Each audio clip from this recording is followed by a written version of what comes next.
Sebagai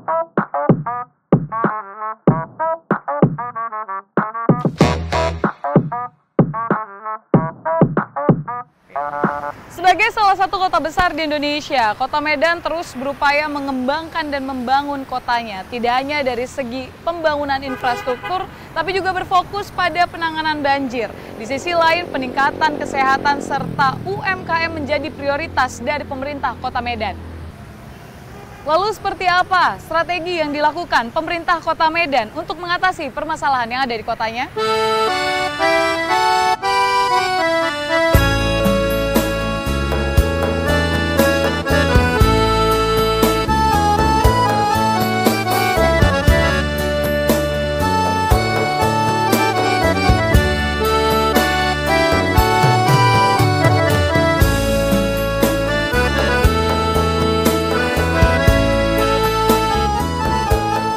Sobat Antara, edisi kali ini Ovi akan mengajak Anda untuk menyimak obrolan menarik bersama orang nomor 1 di Kota Medan, Bang Bobi Nasution. Bang Bobi, sehat Bang? Sehat, ini saya manggilnya apa Mbak ya? Ovi aja, oh, Mbak Ovi boleh. Mbak Ovi, ya. Jauh-jauh kita terbang dari Jakarta ke Sumatera Utara, khususnya Kota Medan, untuk tentu saja melihat kondisi di Kota Medan, Bang Bobi. Kita lihat juga Bang Bobi sangat aktif untuk terjun ke masyarakat, mendengar langsung keluhan-keluhan. Apa sebenarnya keluhan masyarakat Kota Medan yang paling sering Bang Bobi dengar? Semuanya ya, semuanya banyak hal-hal yang disampaikan masyarakat, mulai memang dari urusan pemerintah sampai kadang-kadang ya urusan yang sebenarnya memang bukan di tupoksinya di pemerintah daerah misalnya. Juga kadang-kadang yang sampai urusan pribadi, namanya masyarakat ya, masyarakat ngadu semua hal, mungkin mereka ingin menceritakan kondisi mereka, mencurhatkan kondisi mereka, jadi ya sebagai kepala daerah ya, kita harus mendengarin memang mana area yang bisa kita ambil kebijakan, kita ambil kebijakan dari sisi pemerintah daerah, tentunya biasanya paling banyak. Salah satunya yang kemarin-kemarin itu biasanya karena pasca Covid ya, pasca Covid biasanya itu belum dapat bantuan.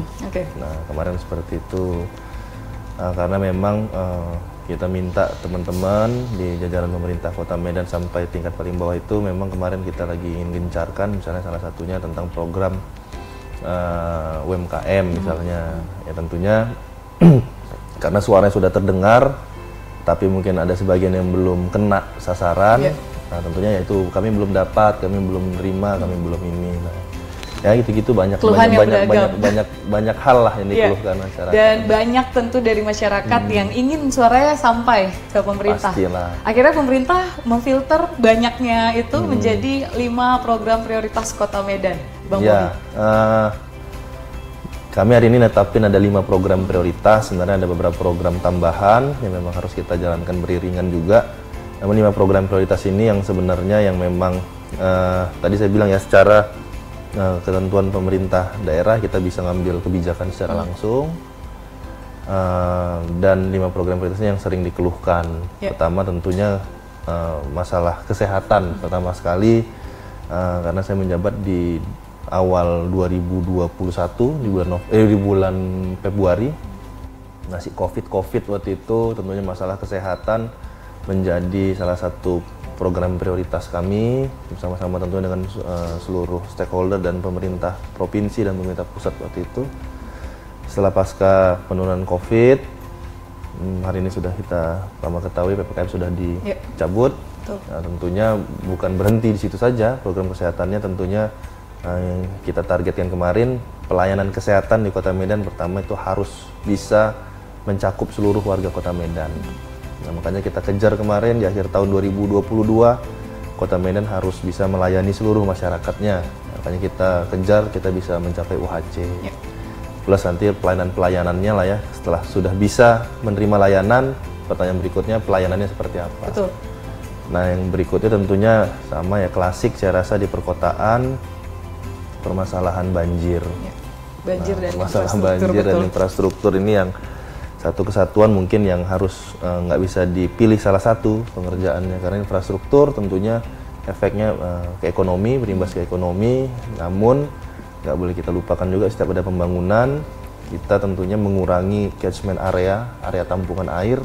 Nah ini kayak mana ini, gimana harus strateginya pembangunan jalan, kotanya berkembang, tapi area resapan airnya juga harus tetap kita pikirin. Nah kita sekarang tentunya selain pembangunan drainase yang lebih efektif, kita juga sekarang tentunya kolaborasi dengan pemerintah atasan, dalam hal ini Kementerian PUPR untuk, karena kita ada 9 sungai, kalau ada plus anak sungainya mungkin ada 12 ya di Kota Medan, kita dikelilingin. Salah satunya dengan retention pond kita bangun sekarang, dan hari ini Medan belum punya sama sekali. Kita untuk kelas kota, salah satu kota terbesar di Indonesia, kita belum punya retention pond yang saya rasa itu wajib ya dimiliki oleh kota-kota besar untuk memang sebelum masuk ke sungai kita tampung situ dulu lah untuk bisa mengontrol kalau ketika air sungainya itu meluap jadi tidak terimbas langsung ke kota-kota dan rumah penduduk. Lanjut lagi nih? Iya, saya sebenarnya tertarik juga karena ada 5, tadi 3 sudah disebutkan. Iya. Kesehatan, penanganan infrastruktur, banjir, lalu juga kebersihan. Bahkan beberapa waktu yang lalu ini melalui berbagai media sosial dan juga berita, investor Belanda ingin membantu juga khususnya dalam penanganan sampah yang 2100 di tahun 2021. 2021 menyentuh 2100 ton kalau tidak salah. Iya, 2000 kita per hari itu jumlah sampah per hari kita itu 2000 ton lebih. Tentunya kalau secara kita lihat dari sisi tugasnya ya, tugas kebersihan tentunya ini suatu hal yang kita bilang dengan jumlah penduduk 2.500.000 tentunya ini punya tantangan tersendiri. Namun dari tantangan itu tentunya bisa kita lihat dari beberapa sisi. Dengan perkembangan teknologi hari ini ada yang melihat 2000 ton itu sebagai sisi potensi, ada yang beban gitu. Nah, kita tinggal kita pilih, kita mau ngeliat 2000 ton per hari ini mau kita ambil di posisi mana, kita melihat mau jadi potensi atau menjadi beban. Dua-duanya harus dikerjakan. Mau kita jadi beban berarti harus kita kurangi bebannya, kita angkut juga. Kalau kita jadikan potensi juga harus kita kerjakan. Jadi kami Pemko Medan tentunya kalau kita bicara ini harus menjadi potensi, tentunya nggak bisa sendiri kerjanya. Kita harus kolaborasi, baik itu dengan mitra lokal, mitra yang tingkatnya nasional ataupun global. Kita terus mencari, kita terus berupaya untuk ini bisa kita selesaikan, karena memang ya Medan, apalagi baru-baru ini ya, saya dengar awal tahun kemarin sebenarnya predikat yang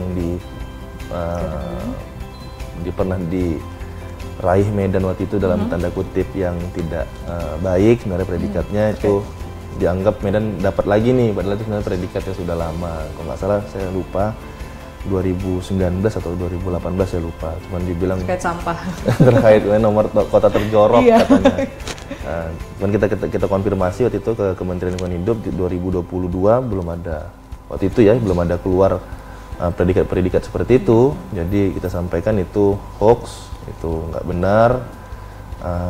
Justru kita ngajak masyarakat daripada hoax masalah Medan kota terjorok, bagusan udahlah bantu juga kita, bukan bantu kita sih ya, bantu diri sendiri lah. Kita bilang bantu diri sendiri, buang sampah ya pada tempatnya, nggak usah sembarangan. Karena sudah ada aturannya juga sebenarnya untuk mengajak masyarakat untuk membuang sampah pada tempatnya. Nah itu sudah kita lakukan, baik secara pengutipannya, hari ini juga kita Pemko Medan kita tugaskan juga ke seluruh kewilayahan ya, Pak Camatnya, Pak Camat, kelurahan, dan kebetulan kita di sini nggak ada RT sama RW, kita pakai kepala lingkungan itu juga punya tugas untuk mengangkut sampah.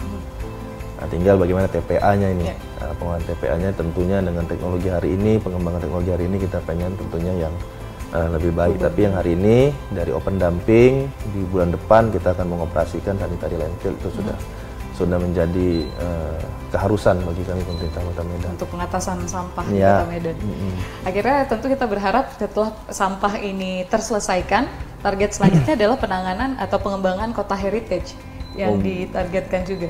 Kalau namanya 5 program prioritas ya, bukan tahapan kan. Iya, Tahapan 1, 2, 3 sebenarnya itu penomorannya yang saja. diprioritaskan juga ini adalah kota heritage, khususnya pembangunan juga, dan ada pengembangan akhirnya ke UMKM. Iya. Bagaimana, Bang? Kita ngelihatnya kan pembangunan itu kan bukan hanya dalam fisik ya. Kita fisik itu penting, tentunya penting untuk menunjang sebuah pembangunan kota. Pembangunan fisik itu tentunya penting, tapi selain fisik tentunya ada juga yang penting, yaitu adalah tentang kegiatan di dalamnya. Dan kita fisiknya sudah bagus, tapi tidak diisi dengan kegiatan yang baik, tentunya hanya ya jadi bangunan-bangunan seperti itu aja. Ya kita hari ini kita seimbangkan dengan pembangunan fisik dan program-program pendukungnya. Nah, jadi kita kaitkan pembangunan heritage ini dengan kegiatan UMKM. Nah, ini harus berjalan beriringan dengan program UMKM-nya. Hari ini yang kita buat adalah program-program yang kita inginkan. Pertama tentunya kemudahan. Kemudahan bagi para pelaku UMKM. Pertama mereka bisa membuka usaha, masalah izin dan segala macam ini tentunya baik dari pemerintah daerah, bahkan pemerintah pusat juga komitmennya mempercepat perusahaan perizinan, dan ini kita terus lakukan di Kota Medan. Yang berikutnya adalah kita sih pengennya bagaimana seluruh para pelaku UMKM kita ini bisa berkolaborasi, baik antara sesama para pelaku UMKM, juga antara para pelaku UMKM mungkin dengan korporasi yang besar, jadi sehingga bisa saling support yang korporasi dan para pelaku UMKM itu. Untuk menyinggung sedikit tentang heritage yang tadi, penanganan heritage, apakah itu nantinya akan menjadi suatu dalam bidang pariwisata yang diangkat oleh Kota Medan juga? Ya, saya rasa itu pasti ya, pasti akan nyambung ke situ. Makanya tadi saya bilang heritage kita bangun seperti itu, tinggal berikutnya tinggal program yang mau kita sajikan apa. Mau kita buat program setelah heritage-nya secara fisik kita bangun, kita kembangkan, kita perbaiki. Tinggal programnya apa, program UMKM pasti bisa. Karena orang sekarang kan bukan hanya nikmatin rasa makanannya, bukan hanya kulinernya, tapi bagaimana tempat dia jualan, area dia berjualan, habis itu kenyamanannya. Nah, ini juga salah satu indikator orang bakal bukan hanya beli, tapi mau kembali lagi. Nah, sekarang tugas kita kan untuk mutar ekonomi di daerah, bukan hanya beli sekali, tapi yang kita inginkan adalah berkelanjutan atau kita pembelian kembalinya ya, pembelian ulangnya. Ini yang harus bisa kita jaga dan maintenance. Jaga.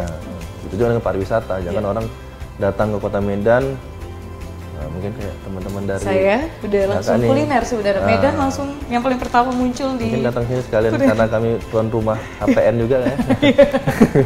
Jadi datang ke sini agar HPN nanti nggak mau datang lagi setelah itu. Nah, ini yang kita jaga saja, itu contoh misalnya seperti itu.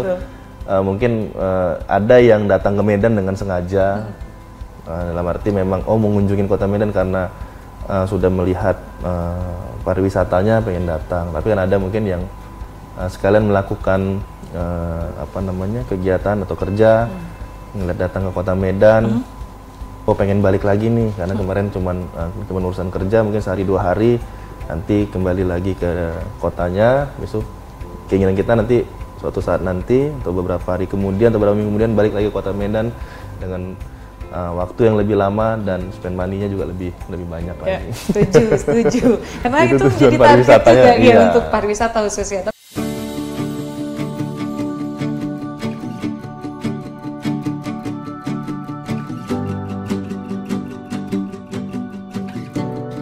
Saat ini, persoalan sampah menjadi perhatian serius pemerintah Kota Medan.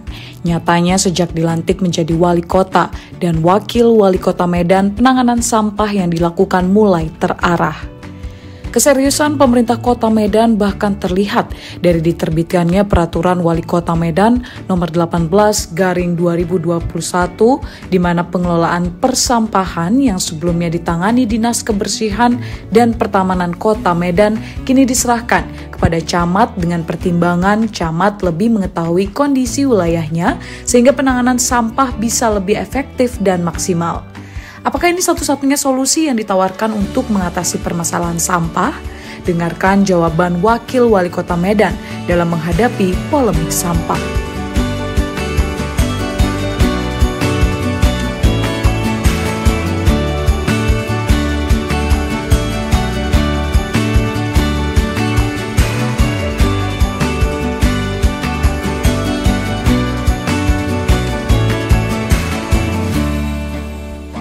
Nah ini kita harus sama-sama ini. Kemarin timbul lagi di masyarakat, Medan adalah kota terkotor. Ya, salah satu 2000 ton sempat iya, di-mention dan di headline juga oleh media sampah di Kota Medan. Begini.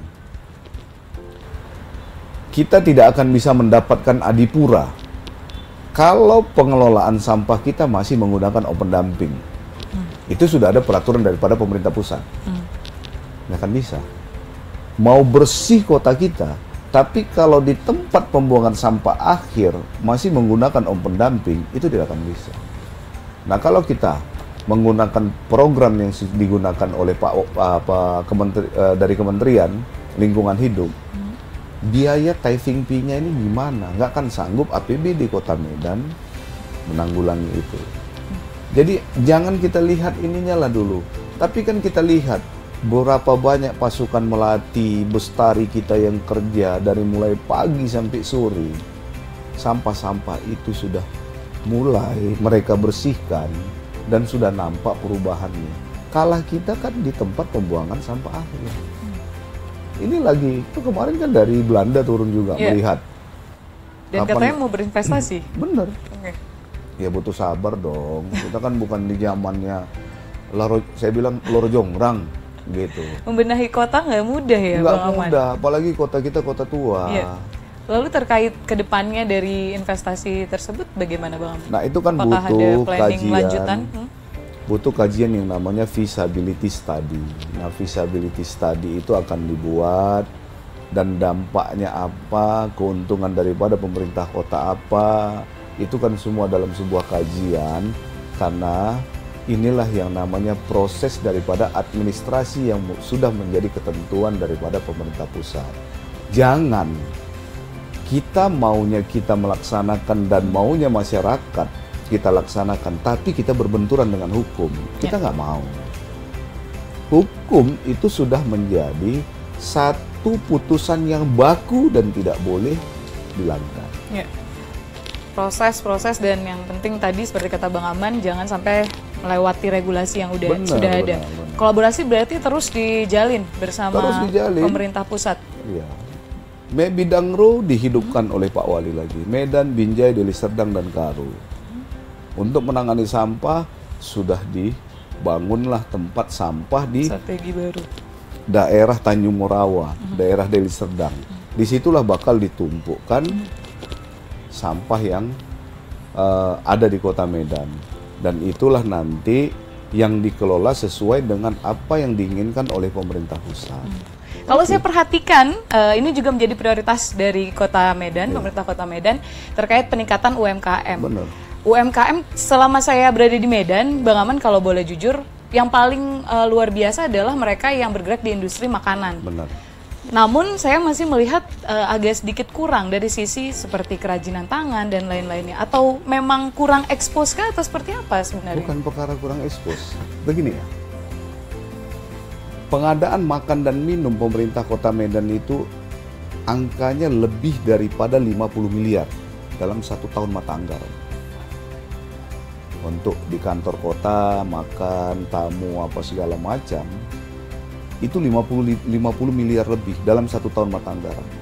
Kenapa kami fokus ke situ? Supaya 50 miliar lebih itu dirasakan oleh UMKM yang ada di Kota Medan. Tidak dikuasai oleh, mohon maaf, kita paham kan?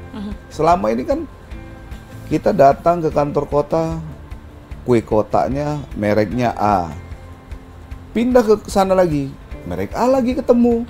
Nasi kotaknya merek A juga ketemu. Berarti 50 miliar ini kan dimakan oleh seorang. Kenapa nggak kita berbagi dengan UMKM supaya uang ini berputar ke masing-masing wilayah? Itulah yang namanya Sakan Sawira yang dibangun oleh Pak Wali Kota kita. Satu kelurahan, satu sentra wirausaha.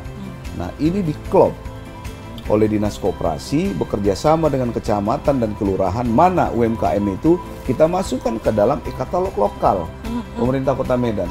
Jadi kita cukup klik, kami mau makan ini, kita klik.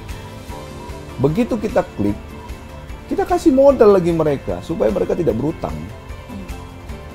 Kita bayar, kita panjar supaya tidak berutang. Begitu barangnya masuk, cukup kwitansi dan materai. Kasih, cair langsung. Berarti apa? Kita mengikuti pemerintah pusat mengatakan, Pak Jokowi mengatakan tidak ada aturan yang memberatkan untuk sistem pembayaran UMKM. Di bawah 50 juta, langsung kasihkan. Kita jalan. Pertumbuhannya jalan. Kan pertumbuhannya jalan. Nah, luar negeri sibuk dengan inflasi. Medan kan nggak kerasa. Kan sudah jalan.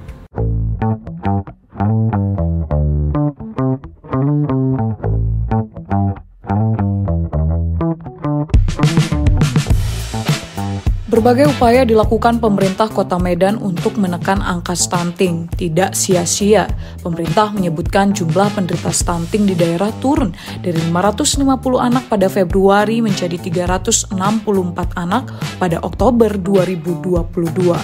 Sebelumnya, penyebaran stunting di Kota Medan tergolong mengkhawatirkan.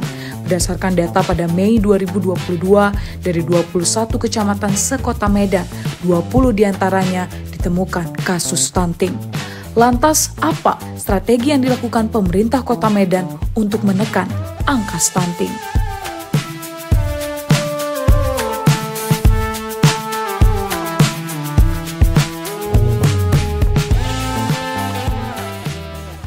Ya kolaborasi ya, kalau kita bilang apa, keroyokan lah, kita bilang itu, kita kolaborasi karena menangani stunting ini bukan, menurut kami bukan hanya masalah ngasih makan anaknya, tapi juga mengedukasi orang tuanya.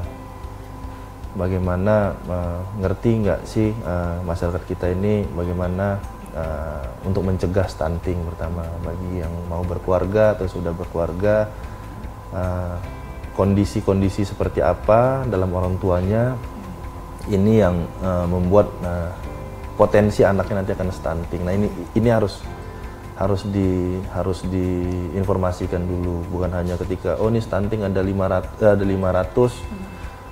terus upaya kita hanya menurunkan itu, hanya memberikan makanan dan segala macam makanan tambahan kepada anaknya, tapi kita lupa poin-poin yang membuat mereka stunting itu apa. Nah ini harus bagi-bagi tugas ya. Siapa yang menangani yang sudah kena stunting itu siapa, yang menangani agar tidak kena stunting itu siapa. Nah ini harus betul-betul kita bisa pilah satu persatu sehingga kerjanya nggak apa namanya itu ya, nggak terarah. Iya terarah. Okay. Karena kalau bisa dilihat ya, kalau hanya untuk ngasih makan anak stunting saja, makanan tambahan, anggaran saya lupa ya, kurang lebih ya, kurang lebih anggaran untuk stunting di Kota Medan itu lebih dari 100 miliar dari seluruh dinas yang ada. Saya rasa hampir 200, nggak salah saya. Soalnya nggak ada datanya di sini. Berarti saya bilang kalau nggak salah, cuman misalnya kita total bilang kalau angka segitu saja dibagi 500 anak, itu sudah dapat makan, bukan makanan tambahan, makanan super bergizi ya sebenarnya. Tapi programnya itu harus dengan uang yang sebanyak itu benar-benar harus punya target masing-masing dalam pencapaiannya. Nah itu yang dengan anggaran saja sebenarnya sudah terlihat bagaimana concernnya pemerintah kota khususnya dalam penanganan stunting yang memang akhirnya terbukti Karena yang bisa membuktikan hanya waktu, Bang Iya. Bobi ya. Setuju dong. Dan satu lagi ini yang harus kita apresiasi tentu saja terkait ini Bang Bobi, pelayanan investasi terbaik 2022 kemarin. Masuk pertama 8 besar, akhirnya menjadi terbaik kedua. Boleh dibocorkan mungkin strategi yang kenapa bisa ada di posisi ini? Ada strategi dan langkah-langkah yang bisa saja diadaptasi dan juga diintip-intip lah sedikit oleh daerah lain, karena ada di posisi itu melawan kota-kota lain di Indonesia merupakan suatu hal yang sangat kita apresiasi. Ya tadi ya pasti indikatornya tadi mungkin ya indikatornya itu pasti untuk masalah pelayanan perizinan. Nah pelayanan perizinan ini yang kami pahami untuk pelayanan itu kita kan melayani ya. Kita melayani, namanya melayani itu bukan kita yang nunggu orang yang untuk kita layani, tapi kita melayani emang orang yang perlu kita layani. Kalau kita nunggu orang yang mau kita layani ya kita di kantor duduk buka loket, habis itu nunggu orang yang mau dilayani ya mungkin berapa lah yang mau datang ya. Apalagi usaha, tidak mikir mendingan aku jualan daripada aku ngurus-ngurus seperti ini. Nah ini yang kita buat programnya itu harus kita jemput bola, kita harus datang, kita harus datangi, kita harus bisa melayani, bukan hanya yang datang, tapi yang nggak mau datang pun harus kita layani. Nah ini program jemput bola ini yang saya rasa harus betul-betul kita buat. Salah satunya bukan hanya untuk masalah usahanya, tapi ini sebagai database juga. Kita kemarin sama-sama di masa COVID bukan sedikit saya rasa bantuan dari pemerintah baik pusat, provinsi dan kota dan kabupaten kota. Saking banyaknya case kita lah ya, sampai bingung mau dikemanain nih. Alokasinya mana nih, datanya sebenarnya yang mana nih gitu. Yang mau kita bantu sebenarnya yang mana gitu. Nah ini juga landasan kita. Bagaimana perizinan itu sebagai salah satu landasan pendataan yang harus bisa kita pegang untuk kedepannya. Tentunya tadi ya program-program pemerintah itu pasti butuh database untuk sebagai landasan mereka membuat suatu kebijakan itu. Ya. Oke, Bang Bobi, mungkin sedikit sebagai penutup tentu saja untuk Sobat Antara, apa yang Bang Bobi ingin sampaikan untuk masyarakat di luar sana terkait pemahaman program, karena kita tahu ketika pemerintah mengajukan program itu pasti akan banyak sekali pro dan kontra di masyarakat, terutama khususnya untuk mewujudkan 5 program prioritas utama ini. Iya. Silakan Bang. Saya ngeliat kemana, di sini atau ke sana ya? Boleh situ teman saya. Oh, ke situ. Tentunya kami pemerintah Kota Medan, kami pemerintah ini tentunya tidak bisa berjalan sendiri. Kebijakan, program yang kami buat ini tentunya untuk seluruh masyarakat yang ada di Kota Medan. Suksesi program ini tentunya bisa dikatakan sukses, walaupun tadi kata Mbak menunggu waktu ya. Cuman salah satu indikator suksesnya itu pasti seberapa banyak masyarakatnya mengikuti. Ketika masyarakatnya banyak mengikuti programnya, tentunya masalah waktu itu tinggal lama atau sebentarnya. Nah ini yang kita inginkan, partisipasi dari masyarakat.